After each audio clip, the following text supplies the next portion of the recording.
those items to our people will be very high. If the shilling is strong, to import one container, you need less shillings per dollar, the prices will be moderated. That is the connection between the common mwananchi and the strength of the currency. If the shilling is strong, the shilling will have more purchasing power, and the products that come that are required in our household will cost less. Today, the shilling, which was exchanging at 167 against the dollar, is at 127, 128. Today, the price of unga, 2 kilos, which was 230, 240, 250, 260, is somewhere between 100, 110, 120. Today, the inflation, the escalation of prices of essential commodities, which was at 9.6% monthly, is now 3%, 2.9%, 2.7%. Interest rates for our business people. Najua ule mtu ako na kabiashara kake somewhere hapo Meru, ameajiri watu 3 4. They need affordable credit to expand their micro or small business so that they can employ a few more people. Interest rates were very high. You have seen today interest rates in the commercial banks have started coming down. All those interventions, reducing interest rates, reducing inflation, strengthening the shilling, reducing food prices, has not happened by guesswork. It has happened by hard work of President Ruto and his administration. Very painful decisions we had to make. So the revenue we were collecting, we were applying it to stabilize food prices, to stabilize fuel prices. Remember, fuel prices had gone up to 217 a liter. And today now it is in the region of 165, 167. So that is what has taken our 2 years. Heavy lifting, hard decisions. And today, what remains now for the remainder of the term, 2.5 years now, is now to build on that strong foundation of a strong macroeconomic performance to roll out programs and projects that will easily now increase the amount of money in the pocket of the individual. Hiyo ndio biashara tumebaki nayo. Si tulisema pesa mfukoni. But you cannot have programs for increasing household incomes when inflation is escalating, when the shilling, the currency is weakening, when interest rates are high, when food prices are high. Therefore, most of the money went into subsidized fertilizer. And today, for the first time in 16 years, Kenya will not import even 1 bag of maize. When we came into office in 2022, we had to give permits for importing 10 million bags of maize. The second year, the amount of imports went down to around 7 million. This year, we will import 0 bags of maize. Subsidized fertilizer, other interventions to strengthen that interventions were necessary. It is unlikely that fuel prices will increase again in the near future. It is very unlikely. Small adjustments, but nothing to worry about. Today, we are not going to import sugar. If we imported the sugar, it will be less than 100 metric tons, 100,000 metric tons, because our consumption is about 1 million metric tons, and we have now produced over 900 metric tons. The gap is very small. For the first time in 22 years, Kenya will not import sugar. And you've seen the rating agencies, which are run by foreign governments. They have been very hostile. They have never rated Kenya positively for the last 15 years. For the first time, they said the economy of Kenya is looking upwards. 2 months ago. Actually, 1 month ago. So that is what we've been doing. Going forward, we must now add money to the pockets of Kenyans. How? How?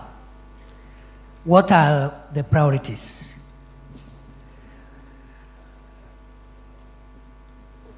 Our priorities are in 5 pillars, and I've already disposed the first pillar, macroeconomic stability. The first pillar of this government is to ensure the prices of essential commodities, the prices of fuel, the prices of basic household items do not keep on escalating, interest rates decrease, inflation also is under control, and the Kenyan shilling, our currency, remains strong. Because if there is a reversal on those indicators, we'll go back to where we were in 2022. Mafuta ikipanda tena, unga ikipanda, bei ya bidhaa muhimu ikipanda, tutarudi mahali tulikuwa. So we are keeping an eye on macroeconomic stability to make sure that there is no reversal of the gains made so far. Na hii interest rate umeona Equity Bank, Coop Bank, KCB, they have reduced interest rates by between 2 and 3%. Next month, it will come down again.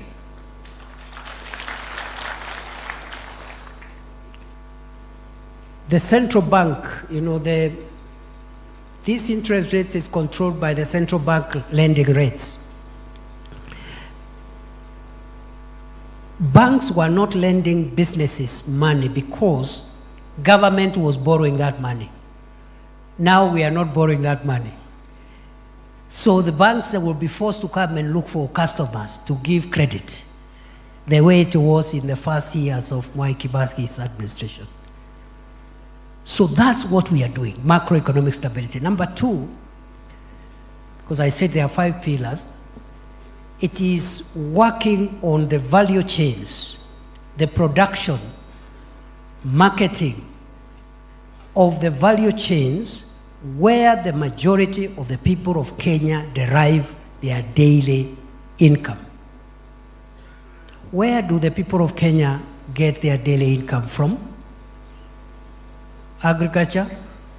Somebody is either a farmer, livestock. They keep livestock either for meat or dairy. In some counties, they are fisher folk. They are fisher people, fishermen. The blue economy, the fisheries, and the economy of Kenya, about 80% of the people, they derive directly their income from those very primary sectors: agriculture, livestock, fisheries, and perhaps mining activities. We call it the primary sector. So we have spent the last 2 years, and we are going to spend the next 2.5 years increasing the value and the income of our agricultural production. And that's where Meru County comes in, because Meru County is largely an agriculture county. In 2022, the country earned 158 billion shillings foreign exchange from tea. In 2022, the country earned 158 thereabouts billion shillings from the sale of tea. In 2023, the figure rose from 158 billion to 181 billion. In 2024, the figure rose again from 181 billion to 211 billion. That is tea. Coffee. In 2022, the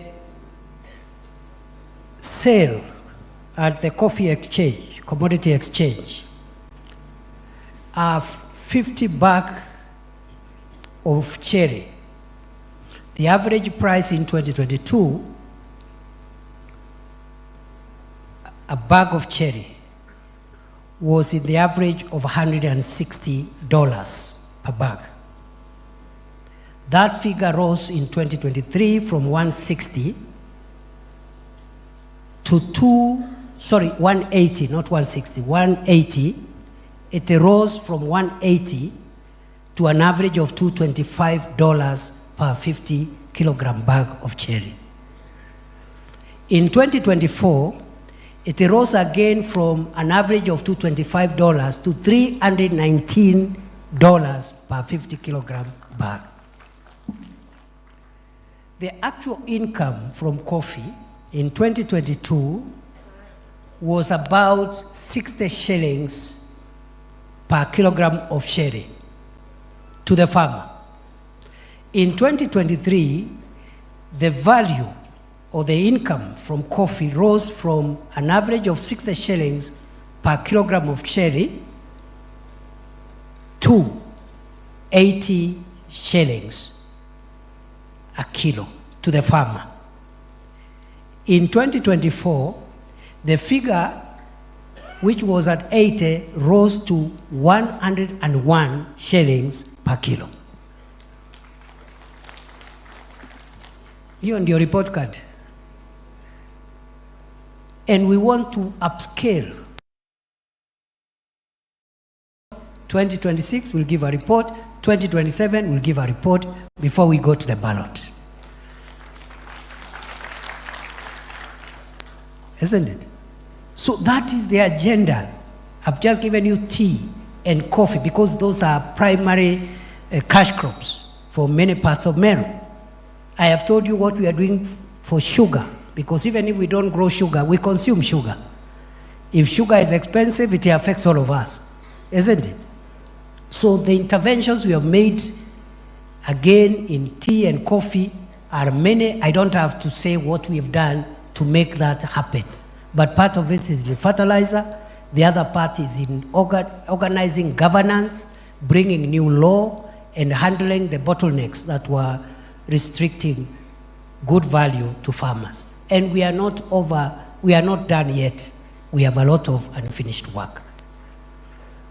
Nimesema mambo ya sugar. Now we are sugar sufficient. They are even getting bonus for the first time. Sugar cane farming was introduced in Kenya in 1922. The first time sugarcane farmers got a bonus was last month under the leadership of President William Ruto.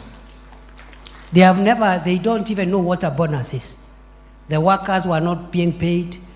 The staff were not being paid. All the factories had closed. Now the factories are back. Production is high. Workers are being paid. And they are even the farmers are getting not just their payment, but also bonus. I can go on and on and on.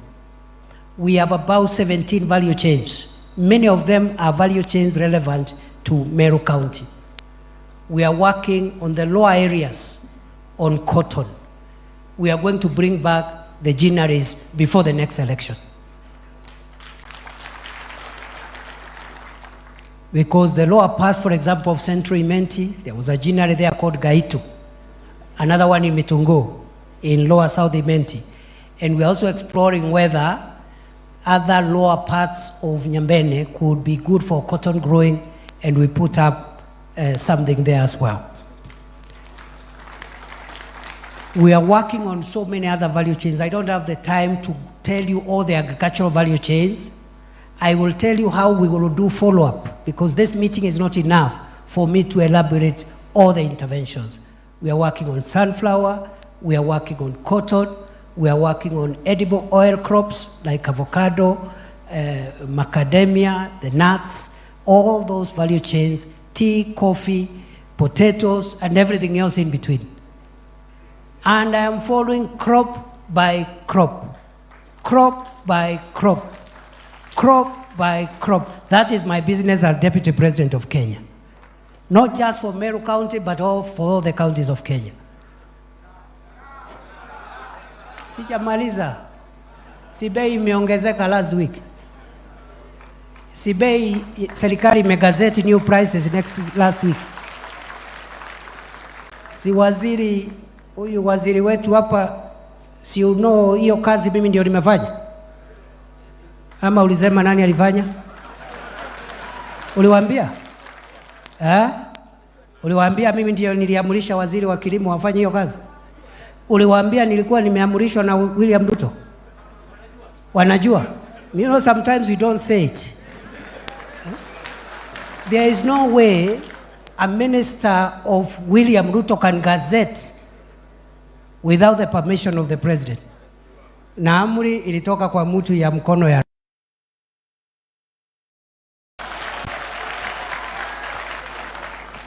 yeah. Hii mambo mingi tunafanya hata hatusemangi. You don't say, you just do. You don't have to say, you just do. When it is done, you will have a very easy. Shida yetu ni kusema mambo mingi na hakuna ile itafanyika. Na mimi, kwa sababu tutaagana vile tutafanya follow up tukimaliza mkutano wa leo, mimi nataka muniwekee mtihani. Si namna hiyo? Muniwekee nini? Yeah. Kwa niaba ya rais na kwa niaba ya serikali, we must explain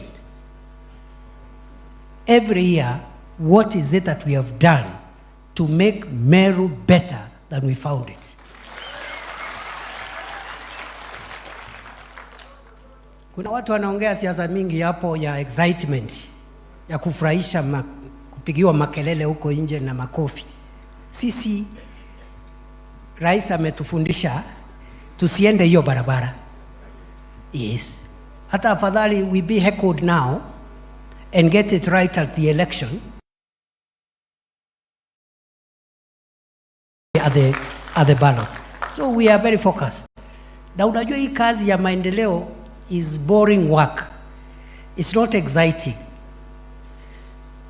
Raia wanapenda excitement, sarakasi, vipindi, drama. Hey. Transformation work is costly, is expensive. So unaambia mtu mambo ya cotton, mambo ya sijui ya tea, you know, anataka kuchochewa, anataka uchochezi. Tupige nani, tupigie nduru nani. And you know, mwanadamu ameumbwa tu hivyo.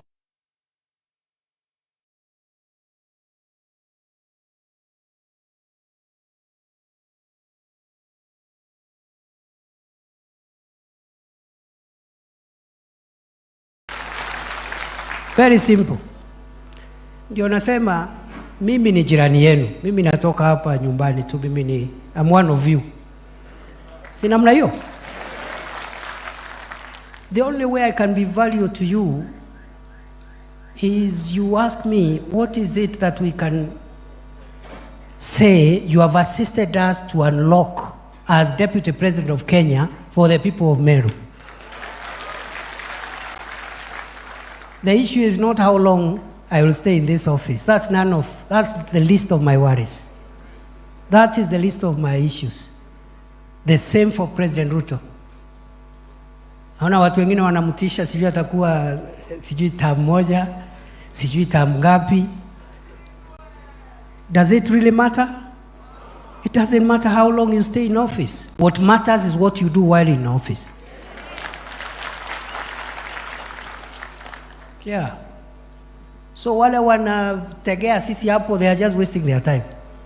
You look for other things to do. Yeah. And you know, a leader doesn't have to be popular all the time. But a good leader knows when to be popular. Knows the timing, when popularity is important. Because there are many people who shine in between hapa katikati, but when it matters, si wanazama. So, I was with the president the other day in northern Kenya.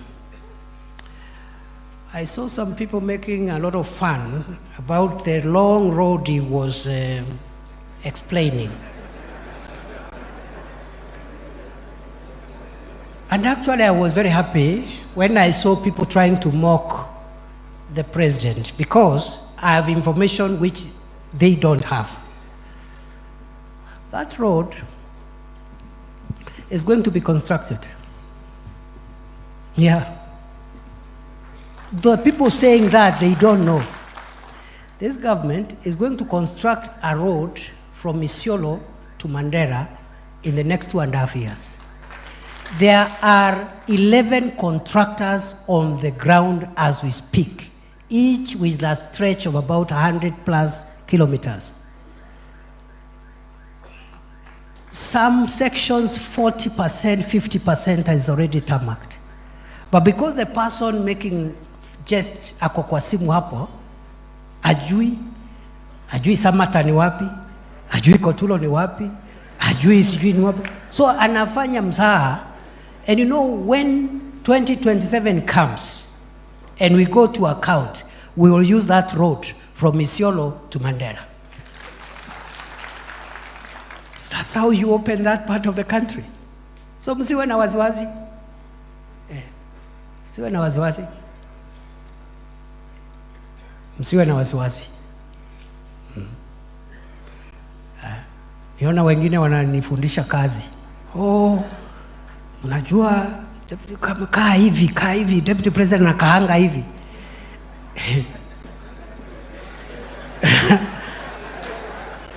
My friend, si ushughulike na kazi yako. Yeah, shughulika na kazi yako, my friend. Yeah. When that time comes, si mimi ni deputy president, mtihani yangu sio ya rais, itakuwa ya deputy. Ama si mtu ya form 4 anapewa mtihani ya form 4, mtu ya university anapewa mtihani ya degree, mtu ya form 1, mtu ya primary, mtu ya PP1. Mimi ni deputy rais, mtihani yangu ni ya deputy rais. I will pass with flying colors.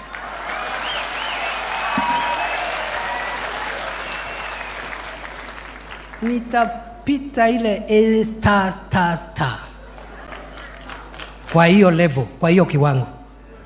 Because kazi ya naibu wa rais ni kusaidia rais, sio kupigana na rais. That is not the job description. Hiyo ya kupigana na rais ni ya opposition. Opposition kazi yao ni kupiga rais na serikali yake. Kama wewe ni deputy president, kazi yako ni kusaidia rais kwa udi na uvumba, mchana usiku, kulia kushoto. Yeah. Kama utaki kumsaidia utoke. Yeah, ujoin opposition. Ukijoin opposition hakuna mtu ako na haja na wewe. You can do what the opposition does.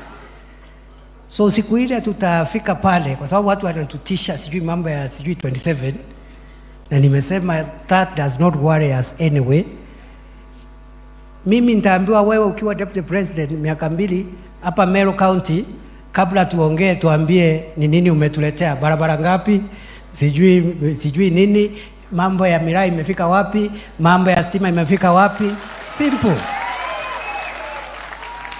Yeah. So if I explain myself, sasa nitetee mtu yangu, bosi yangu sasa. Kwa sababu singefanya kama hakuwa ameidhinisha. Isn't it? So it's as simple as that. na itakuwa tu mzuri. It will be okay. Things will be very okay. Si sasa wale wanasema sijui watapinga rais, wengine walikuwa ma vice president, wengine ma deputy president, wengine walikuwa sijui mawaziri, wengine sijui walikuwa, so everybody ataulizwa.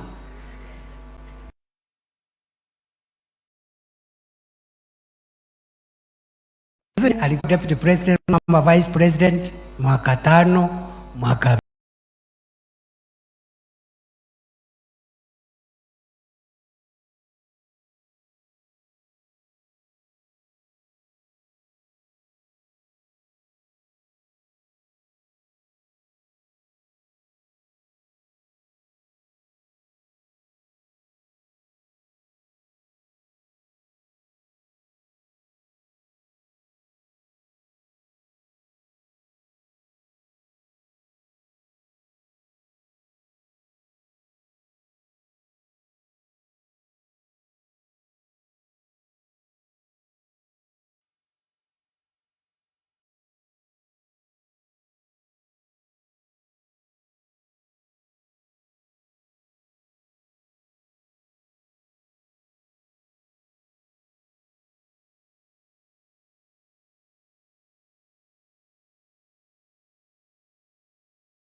the people you represent get something and of value from this administration.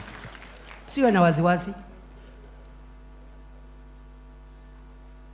So mambo ya miraa ni hivyo, mambo ya maziwa, that is the last example. I said we can't give all the examples.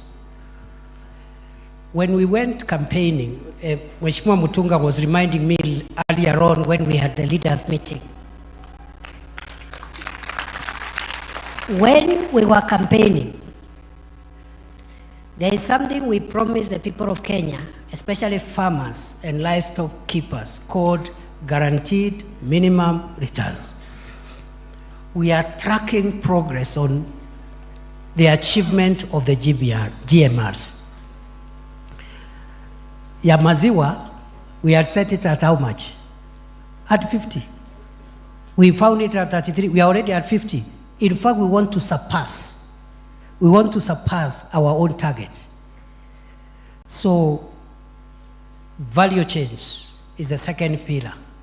In agriculture, livestock, mining, fisheries, and blue economy. In every part of the country, we have interventions we are making. This will bring more money to the pockets of Kenyans. That is the target.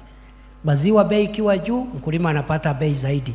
The same with the tea, coffee, cotton, sunflower, macadamia, miraa, and all these other crops. The third pillar of interventions is providing the support infrastructure that will make the value chains generate wealth and incomes for the people of Kenya. What is the support infrastructure?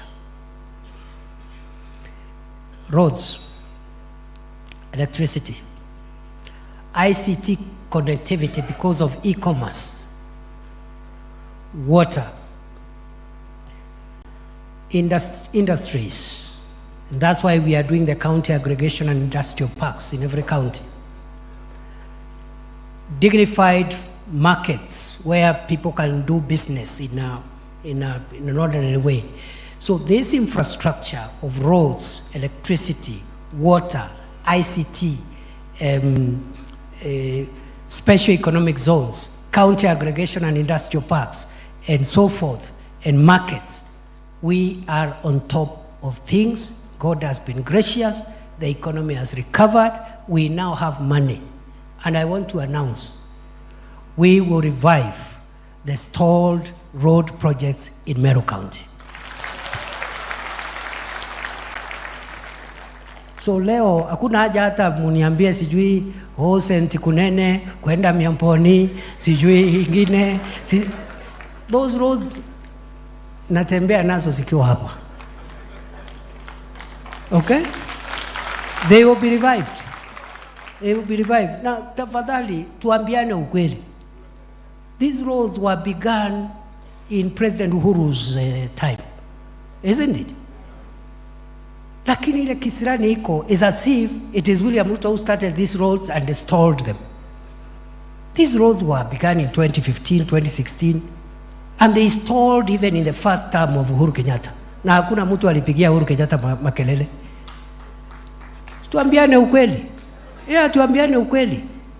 Some of them, like zile kule Tharaka Nithi, I'm the one when I was Senate Majority Leader who launched most of them. The others, President Uhuru came himself with his deputy. The inter-county ones, like hii ya Geaki Miomponi, tulifanya na Daudi. Tulitumwa na Uhuru Kenyatta tukafanya na Daudi. Ile ya kuteremukia hapo kushikanisha Tharaka na sehemu hii ya Imenti North. Lakini ile kelele rais anapigiwa is as if those roads were started yesterday and they stopped. Well, umesikia Uhuru Kenyatta anapigiwa makelele Meru? Kwa nini? He was president for 10 years. Yeah. The second time hata hakukanyanga Meru the entire 5 years. But we still our leader, there is no problem. We are not blaming him. But why are you blaming President Ruto? And we are accounting for, we are saying this is what we are doing and this is what we are doing, and you can see some of the effects of our efforts are bearing fruits. Why don't you give us time? It's not fair. We will revive the stalled road projects. Na hiyo ni kazi yangu. Sio ndio mtihani moja? Sio ndio mtihani moja? Bas. Mungu ametujalia, maadui wetu walikuwa wametutegea hapo kwa barabara. Lakini sasa tumepata pesa. Tuko na pesa. Because where the money was going to stabilize those macroeconomic things, it's not necessary now. Tuko na pesa ya kutosha ya kurevive stalled road projects. Na tumesema before we start new ones, let us complete the old ones first.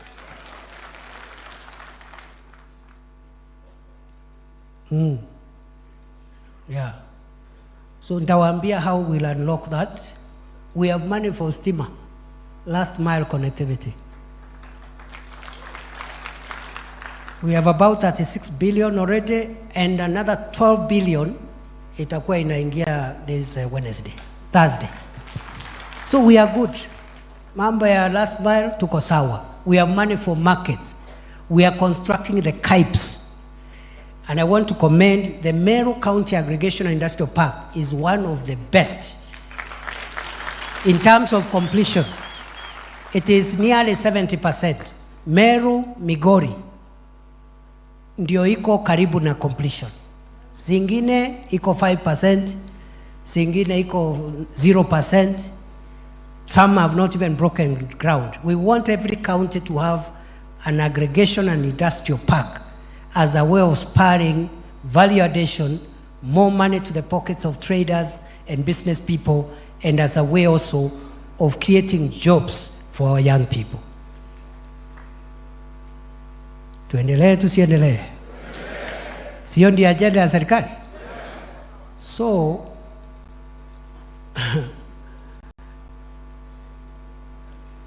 support infrastructure. We are doing ICT apps. That program is a bit delayed. We are trying to unlock it, of making sure every ward there is an ICT app. To create digital jobs, e-commerce, and make good use of our young people, even as they look for employment. Some of the jobs are available if they have access to online internet facilities. So other than the support infrastructure, I've told you, I think we have about, how many markets are being built in Meru now by the national government? About 14. There are very many. So nitakuja kuziangalia. I'm coming to inspect progress. Ndio isikwame. Hiyo ndio kazi ya Deputy Rais. Hiyo ndio kazi ya Deputy Rais. Ndio ikikamilika mwenyewe akuje afungue.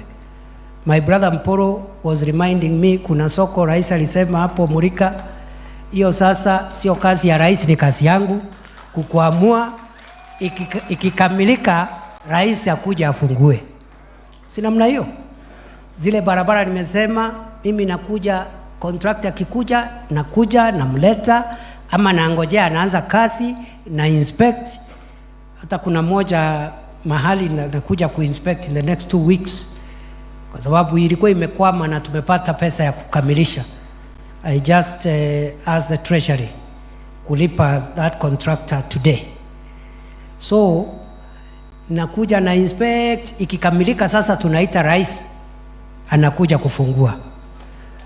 But in the past, badala ya tusaidie rais, sisi wenyewe ndio tunampiga. His own team. A house divided cannot stand. We will inspect the Cape, we will inspect the markets, we will do a bit of last mile, just to make sure the contractors are psyched up to complete those electricity projects and all the other national government projects. Right now, the area in that support infrastructure where we are trying to streamline ni mambo ya maji. And I have told the water ministry, we need to sit down and get a good program to take to the president for water. Na tusiweke mchezo waziri. The Meru County, big portion of Meru County, the challenge is just water. So waziri, tuko na kibarua, my brother. Tuko kwa mtihani. So usinini, but we have agreed, atakuja na PSS, you can sit down waziri. Atakuja na PSS, we have a good program for water in Meru and other parts of Kenya, all the counties of Kenya. We have managed to unlock roads and electricity, but we need some homework to unlock resources for water. Na hiyo kazi tutafanya. Number 4, the 4th pillar is job creation. Hiyo ndio inaleta pesa kwa mifuko ya wananchi. Macroeconomic stability, value chains in agriculture, livestock and fisheries. Thirdly, it is support infrastructure, roads, electricity, and all the Capes and markets. Number 4, job creation. Job creation. We are trying to create as many jobs as we can for the young people of Kenya. And we want to make sure every county has equitable access to job opportunities created through the effort of the government of Kenya. So we are creating jobs locally through the normal public sector opportunities, but also growing the private sector so that it can employ more people. We call that program Kazi kwa Ground, Kazi hapa kwa ground. Public sector and private sector employment, job creation and employment opportunities. But we also have the housing program. Right now the housing program is absorbing about 200,000 young people across Kenya. Meru County alone, about 5,000-6,000 young people who for the next several years have short-term jobs as plumbers, electricians, masons, carpenters, architects, engineers, and even watu ya mkono, watu ya mjengo. And there are people making fun about the housing program. They have no idea the economic transformative power of that project. They keep on saying how Singapore is #1 in the world without realizing one of the variables that has increased the wealth and the human development index of Singapore is their quality of dwellings, the housing, and the economy it is sparse. So the housing project is on. We are creating jobs through the housing program, public sector employment, private sector expansion to create more jobs, kazi kwa ground. Hata hizo markets na Capes ni vijana wetu wanajenga, ni mafundi wetu, ni carpenters wetu. But we are also creating jobs digitally. That's why we are investing in the ICT hubs. And finally, we are saying young people who have qualifications and they are yet to find jobs at home, We are looking for jobs anywhere in the world. Young people can go work from anywhere, invest in our country, save money, and they are always welcome to come back and build their country when they want to return home. So the PS for Labor, the PS for Diaspora Affairs, they are working on Kazi Maju program. And we'll have an explanation. Na tumeambia huyu msichana wetu Roslyn Job, she will account for all the 47 counties, how many jobs we've created abroad for Kenya, na tutamuuliza Wameru wangapi tumepeleka huko. So that we account for ourselves. If this government in 5 years can help 100,000 or 50,000 young people from Meru to get jobs abroad and others at home and others digital jobs, it will be a good explanation to give. So we are keeping records. Other than job creating, lastly, the last pillar, because all those 4 pillars are economic in nature.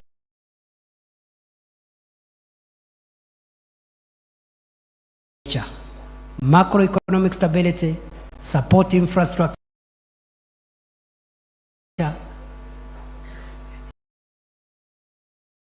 job creation,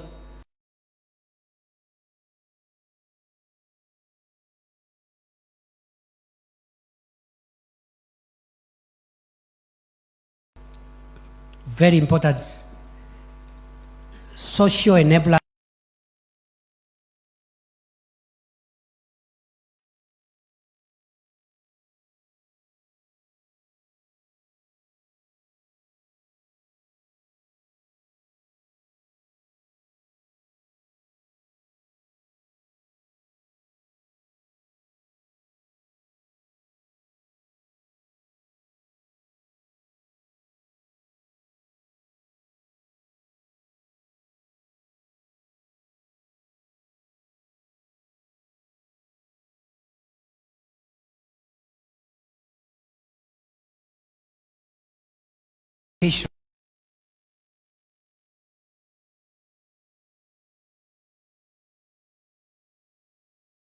And education.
Ni mbili.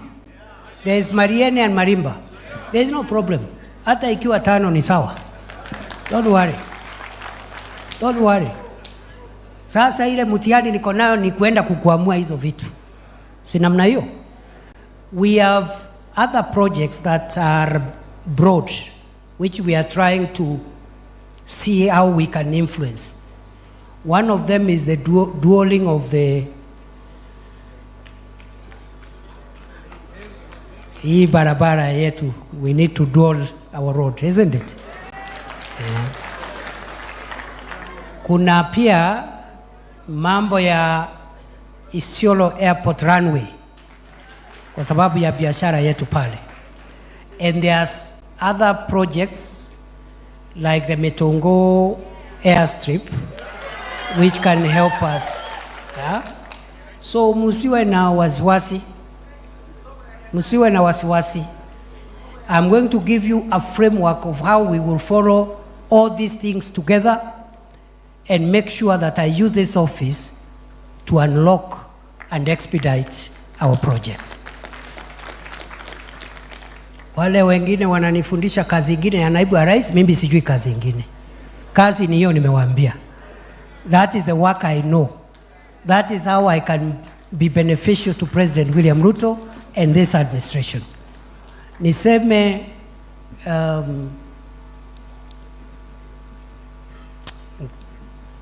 ntikoenda muno kwaria na kinyumbani unto it's an official function.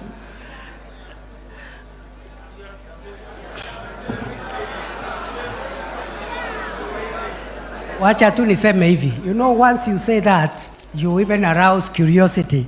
People will want interpretation. But let me say this. You know, we are here to discuss the development of Meru County. I know I come from that area, but that is part of Kenya, isn't it? It's part of Kenya. Yeah, it deserves development. It's part of Kenya. The fact that the deputy president was born there is not an issue. It's not a problem. Because other leaders were also born somewhere else. There's no problem. Yeah?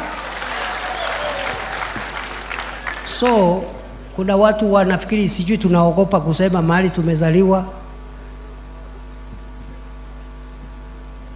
The only thing where I don't agree with some people, there are people who are telling us that for us to develop the places maybe where we were born or grew up, we must isolate and discriminate against other parts of Kenya. Is that the route you want Kenya to take? So I am Deputy President of Kenya. I will support the development of every part, every county of Kenya, including Meru County, including Tharaka Nithi County. Si namna hiyo? It's as simple as that. And you know, some of the big development projects we saw during the time of the late Mzee Kibaki, during the time of President Uhuru, you've seen some good development projects in many parts of Kenya, including our region. See, Thika Superhighway ilifanywa na Mzee Kibaki. Akaturahisishia safari between Nairobi and Keno. But he also did other mega projects in Western, in Nyanza, in Coast. But he also did one for the central region, including ourselves. Because our journey now is shorter, and even if we have to draw from, we will take it from Makutano, kuipeleka pane ya Embu, isn't it? But these things, President Kibaki did without any tribalism. Hakuna hata siku alisema vile anapenda Wakikuyu. Hakuna hata siku moja. Hata ungeenda kwa Kibaki, ukiwa umetoka hii region yetu, uanze kuongea Kikuyu, Kibaki would have slapped you or asked that you leave. But he did many things that profited the people of the region where he came from, without climbing trees to announce how he loves the people.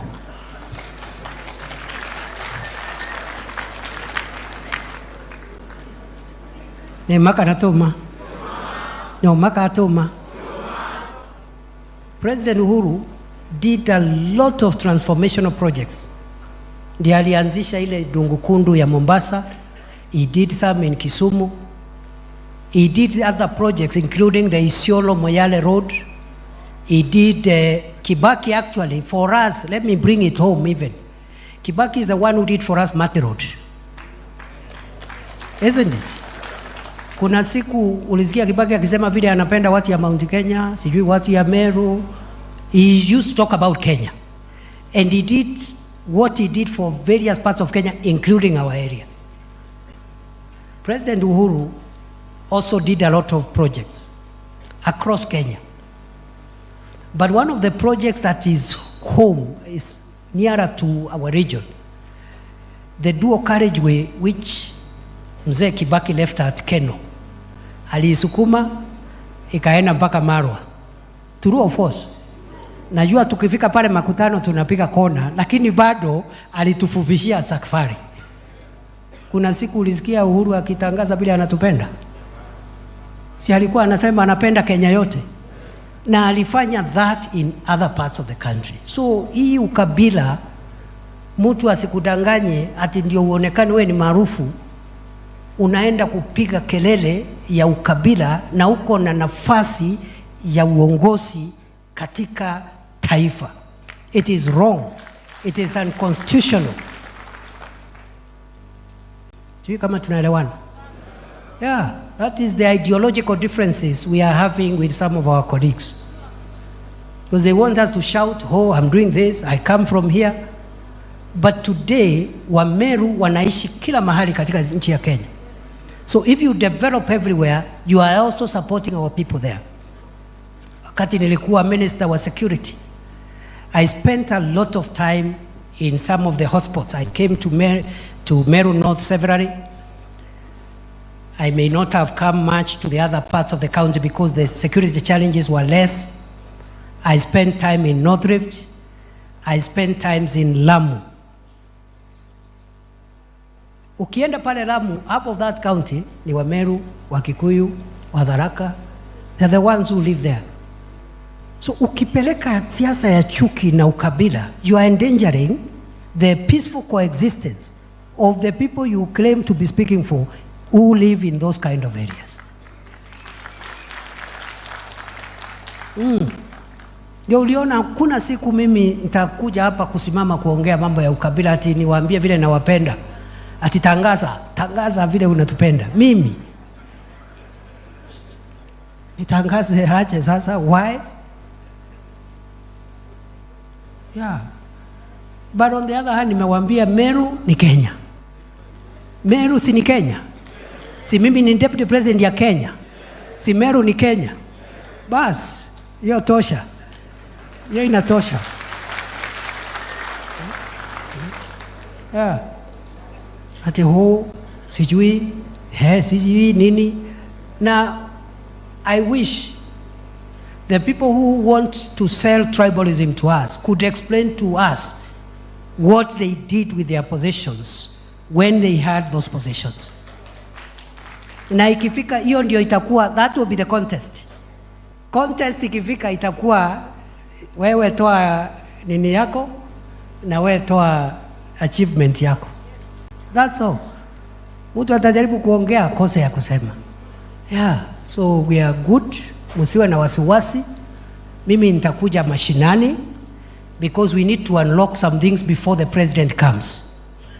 Hatutaki rais akuje to inspect projects which we are not sure there is enough funding, the project will be completed. We want to spare the president from doing a lot of routine things or from announcing something which he has not been briefed properly that it has an end-to-end solution. And that's the problem we have been having. And my colleagues who are in government, ministers, PSs, sometimes we are the ones who embarrassing the president by inviting him to an event, and you know very well you are not sure that project is end-to-end funded. So wacha sisi tusukumane na hii kitu. Afadhali mimi ni inspect kitu, ikikwama mimi nipate hiyo embarrassment. But by the time the president comes, anakuja kufungua either a complete project, or if he is inspecting, we are very sure there is an end-to-end solution for that project. Ndio tuondolee rais watu hapa kumkejeli na mambo kidogo tu ya upuzi, and part of it is just us. Sasa tuko hapa na wakubwa, ma-PSs wako hapa, tuko na CS hapa, tuko hata huyu jirani yenu huyu Dr. Kanga, ile mambo mnasukuma hapo ya National Park. Huyu ndiye mkubwa ya National Park, we Kanga. Resolve that issue ya Meru National Park hapo. Si tinikwambia hivyo? Yeah, Keti, you don't even need me. Tafuta viongozi wa Meru, what the county government wants done, so that Meru National Park brings some revenue, and what have you to the local, to the county government. Go and work out a win-win solution, because we are doing it for Masai Mara, we are doing it for Tsavo. Why can't we do it for Meru National Park?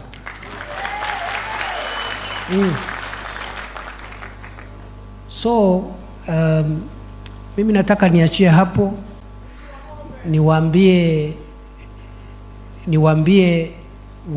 it's true what our brother said is true. Tumekuwa na shida pale Igembe North na South, no Central, Tigania West and East na Bori. Sindio? Nilikazana kidogo, unajua I was there for 2 years and I can report the progress I made. When I came into office, we didn't have any equipment for our police. Sindio? But I made sure in a very difficult economic situation, I got money for police equipment modernization. And some of that equipment tukapeleka pale. Sini kweli? We had logistical operational challenges, which we had started resolving. Na unajua mimi nilikuwa nafikiri nitakaa pale interior 5 years. Kumbe ilikuwa 2 years.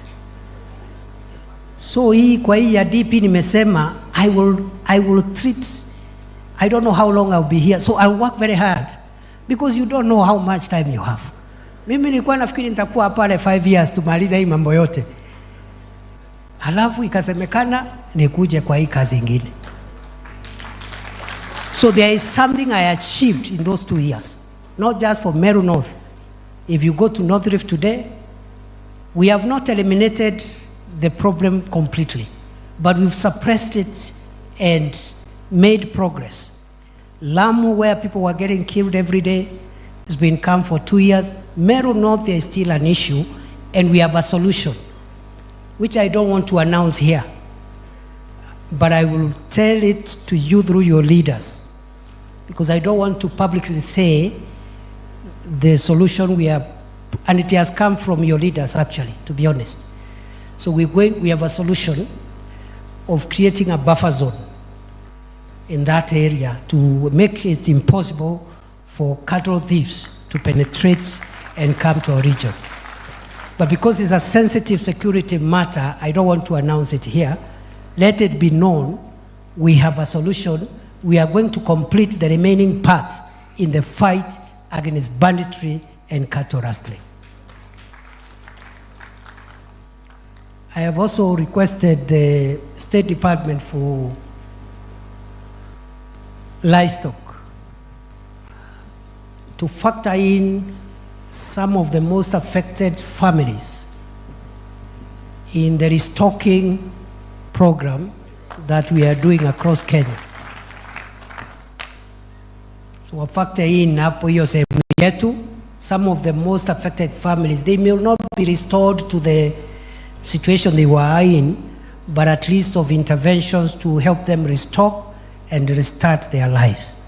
And I instructed the PS for Livestock to make sure that Meru North, that the whole affected area gets part of that solution. So I'll be asking the members of parliament from those constituencies to go, wakutane na PS na waziri, wamalize hiyo, kama ile ya miraa vile imemalizika.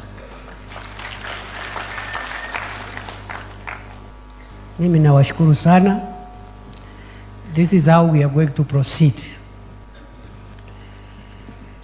You have heard what we are doing in different sectors and pillars, what we have done and what we are doing generally. And I have already told you the only place we have some work to do is the water issue. Hiyo maji ngojea a few other months, I will report progress on water. Waziri knows what I have told him. Lakini stima tuko sawa, barabara tuko sawa. Si namna hiyo? We are also farming up our value chains ya miraa, tea, coffee, cotton, hapo tuko sawa. So vile tutafanya, from here we are going to break into constituencies. the 9 constituencies. We have enough space here. Niliwaambia leo hakuna haraka, leo ni siku ya Wameru. Si namna hiyo? So every constituency na mbunge wenu mukae mahali fulani. Mukubaliane, museme naibu wa rais amesema we are doing markets, KIPES, we are doing roads, but kwa barabara amesema the stored project. For us as a constituency, we want to request that once the stored projects are addressed in future, this is our priority new road, ile ambayo tutaweka kwa program ya huko mbele. Si namna hiyo? Number 2, we have also maybe like watu ya South Imenti, hiyo mambo ya Metongo airstrip, watu ya Central Imenti, maybe the issue of the Jinare, you know, get maximum 5 priority projects that you want us to start planning for, kwa sababu safari ya kesho upangwa leo. Si namna hiyo? So that even if we are not going to do new roads until we revive the old ones, it's good we know once we finish the current roads, we can have at least in every constituency a priority road. Do something between 3 priorities, minimum 3, maximum 5 per constituency. That break will take 30 minutes. It will take us to 12 o'clock. We will have early lunch at 12. We resume here at 12:30. When we resume here, every constituency to decide the priorities. And when you bring those priorities, you can decide either you give me in written form, ama mtu mmoja kwa niaba ya constituency asimame aseme, we have consulted as a constituency, this is our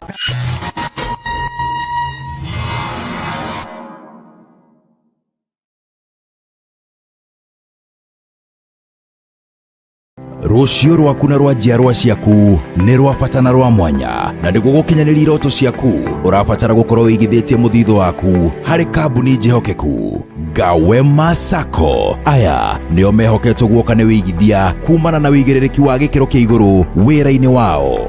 We mũikari wa Nairobi, Kasarani na matũra marĩa marigicĩirie, igithia na Gawema Sacco, kũrĩa wĩ mũndũ kĩũmbe ũreyandĩkithia na ciringi 2,000 na ngurubu nĩ ciringi 3,000, na kuma hau ũkaigithia kwa ihinda rĩa mĩeri 6, nayo ũgakorwo na mweke wa kuoya ngombo ĩrĩa ũkũhũrĩrwo maita 3 ma kĩrĩa ũgũkorwo wĩigithĩtie, na ĩrĩa ũraheo mĩaka 2 kũrĩha, na njoherera cia ngombo nĩ 1% reducing balance. Kĩgĩna kĩnini kĩrĩa ũngĩigithia harĩ mweri nĩ ciringi 1,000. Mĩthemba ya ngombo iria tũheanaga nĩ school fees loan, business loans, shamba loans, development loans, education loans na emergency loans. Tũcerere wabici-inĩ citũ Max Plaza kũng'ethanĩra na Kasarani Police Station 3rd floor. Hunters nĩ Hunters Stage, Dean's House hakuhĩ na Equity ATM, na kuo Kayole Junction nĩ Junction Plaza kũrigania na Stage. Oho no tũhũrĩre thimũ kũhĩtũkĩra 02078523337 kana 0702962069.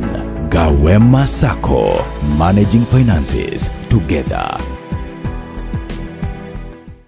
Matu town mwaragia nere twavika na riu twina mugunda mweru uretwo Green Gardens ndagika 5 tu kuma Matu town, na wareha cash ni 280 ma 80, wareha na installment ni 330 ma 30, uraigira deposit ya 50 balance ukariha na mwaka. Wira witu munene ni gukuruta kombori-ini, na warikia kuriha mugunda na ithuĩ tugakunengera title. Mugunda wi hakuhe muno na tauni, na turaheana mwaka ũmwe kuriha hatarĩ interest. Koguo we woragia broti ya thogora wa muhuko waku kanya niko gaka. Tucerere Kasarani nyũmba-inĩ ya Max Plaza 0798555444. Mawega Company Limited, turning tenants into landlords.